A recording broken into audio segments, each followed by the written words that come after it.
Kiring.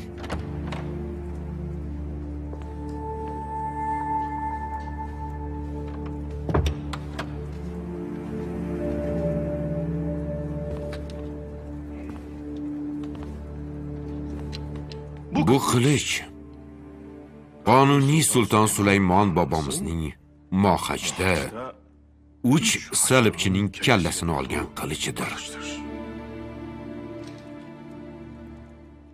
Yaxshi qilish uchun nima kerak bo'ladi, bilasizmi, Podsho? Biroz zanglamaydigan temir, biroz eman daraxtining kuli, birozgina mis, birozgina po'lat, biroz sariq zahar, birozgina yovvoyi piyoz suvi va birozgina qatron kerakdir. Yaxshi qilich shunday yasaladi, Podsho. Xo'p, sharaf uchun nima kerak bo'ladi? Sharaf uchun nima kerak bo'ladi? Qadr, nomus, sadoqat kerak. Xo'p, sharafsizga nima kerak? Men aytay, Podsho.